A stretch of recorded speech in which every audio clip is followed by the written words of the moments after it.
Job of finishing it. I like the way the curve cuts through. Well, it almost does. It's actually meeting it right in the foot. But it's got a really nice shape. Not much I can say about it other than that. The mark's still on. So this is one of the ones I don't like, where it's coming down and the curve dies somewhere down here. It looks heavy on the table. If you just brought that curve in and rounded it a little bit, it would look light and fluffy and float. And this wood has moved. It used to have a nice flowing curve inside, but you can see where the wood has shifted and curled on it.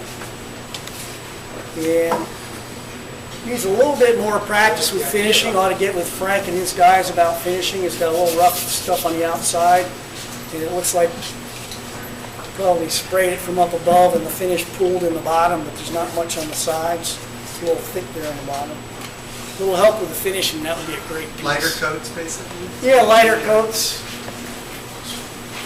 And probably sanding it or hitting it with a Scotch-Brite pad in between coats because it's got a little dust on it.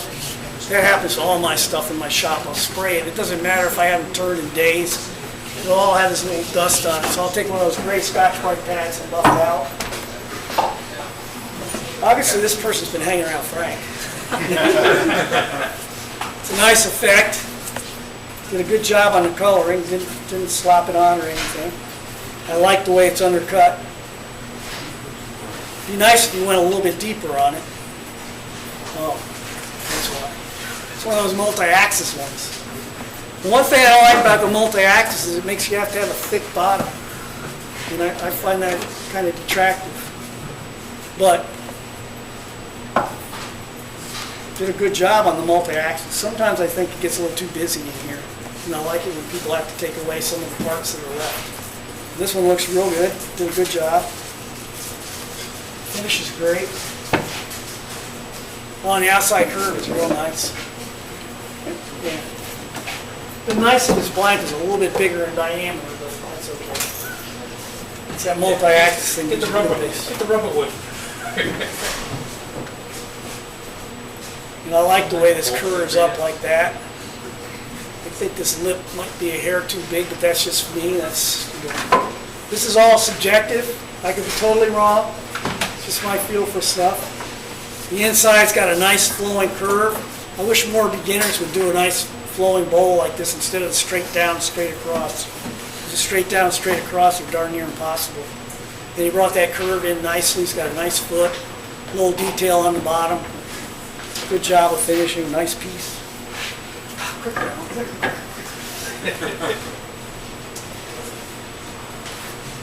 Yeah, I think this foot's way too deep, first off. Probably because they thought they had to be way in there deep to expand into it. But I like the way the sides come in. And it seems to me they decided right about here that they needed to cut in to bring it across, and they went straight across almost.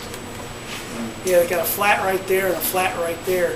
And a nice piece if you can get that curve flowing together. And I've shifted it to another side because I noticed it's figured and it might have shifted on it.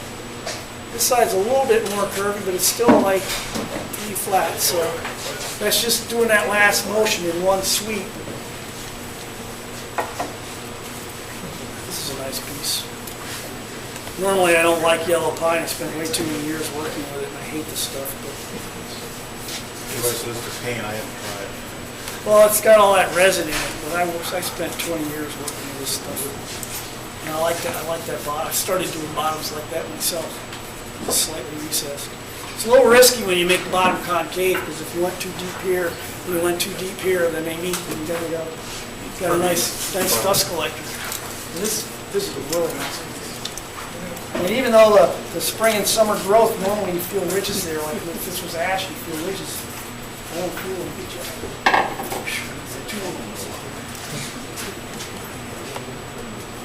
Yeah, that's a nice olive form. It has don't drop it. It has a nice flowing curve. And the bottom's the right size for the piece. I made one of these. My bottom was a little too small, but I had some help. So that's what I'm supposed to be. And I really like that mount. That's really nice. Would you mind stepping just to the left of the camera? He's working his way down. Got it. No problem. It's a nice box. I like that curve in there. And I like the little OG on the top. Those are real hard to get them to look right. Good OG. The inside's done well. It's a little punky, I can see. Oh, there's even a little detail on the bottom. Must have gone in there with a point tool or something, or maybe the tailstock center. A little detail makes it look good. And I like this finish. It's kind of, it's kind of fuzzy looking. It's just oil finish, but it's a nice bit of texture. Guess they had to work at this one. Seems how the green's not wanting to line up. I think it's two separate pieces of wood maybe.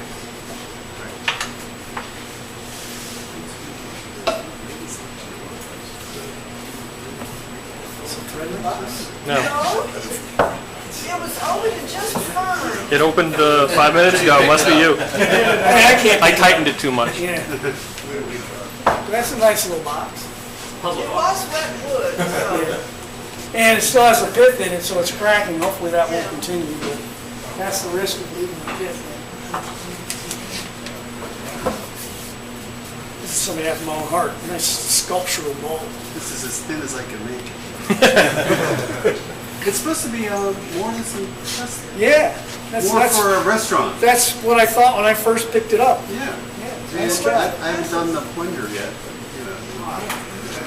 He's got the curve coming around, got a nice little undercut Can you curve there. imagine that? A little texture on the red looks good. Just needs a little piercing. Yeah, a little piercing, yeah. Well, this is a nice box with a little medallion in it. I love the wormwood on the bottom. It looks like Chinese writing. And a little detailing underneath the lid looks great. And once again, a nice curve on there, and little details in there that kind of provide a little bit.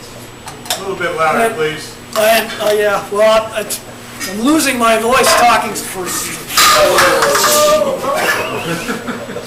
Would you buy What it? was the price tag on that? $146. Good thing it's persimmon. So, yeah.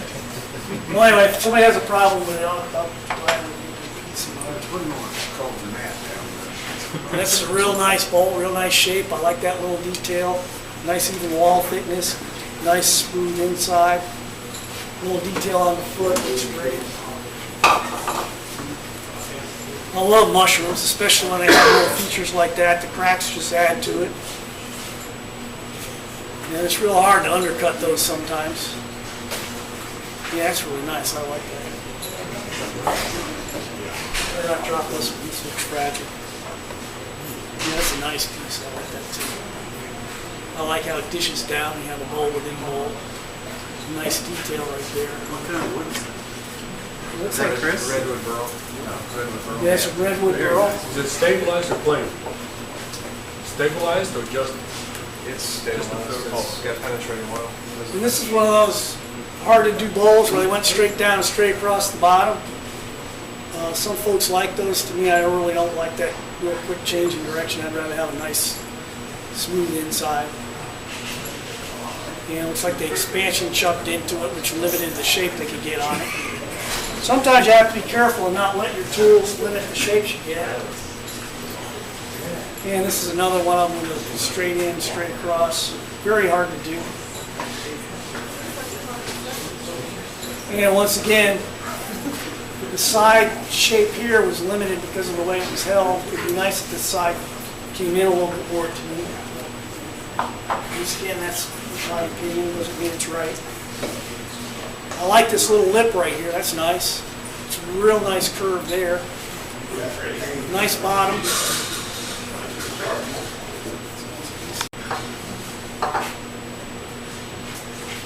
Got a contrasting lid.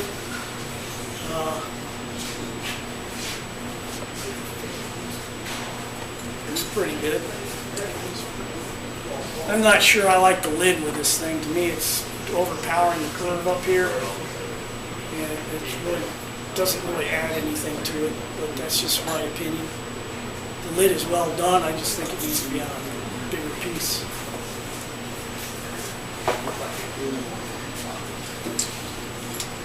Yeah, just lots of loose things for me to throw on the floor.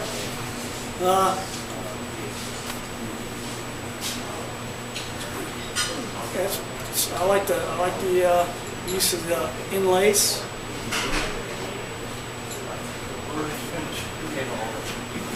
Yeah, a lot of times what I would probably do is put a little bead or something down here as a transition point so that this curve doesn't look so sharp. But he did a good job on it.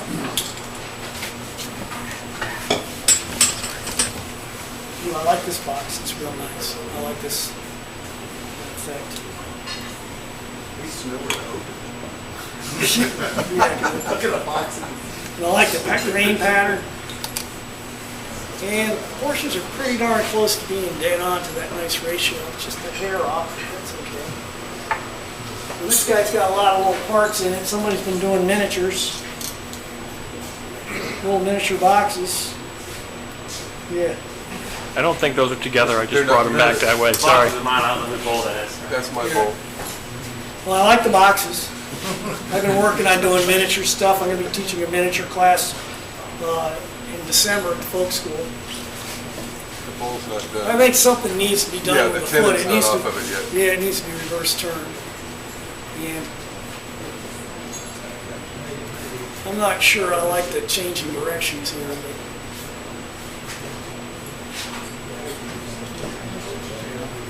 but these points are in the same plane just about, which is good. That's hard to do with an actual regular box. Where's the stop? Here?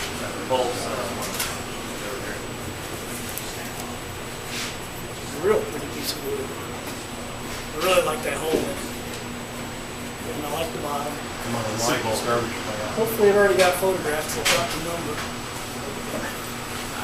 And it's got a nice shape to it, a little bit flat in there, but some of that could be because it changed shape after it was turned. Because it looks better over here than it did right in here. Yeah, it's nice.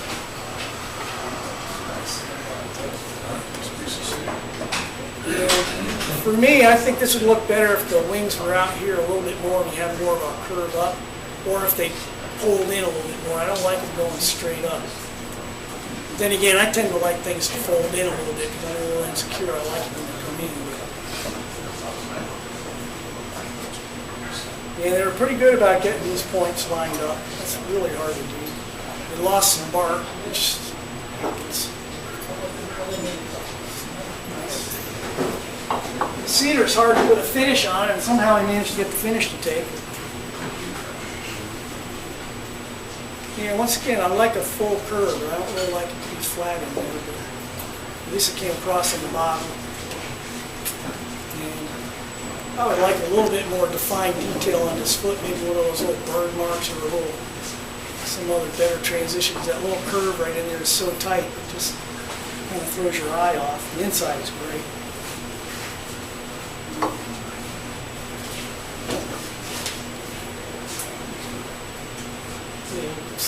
To me, it needs to have more of a curve to it.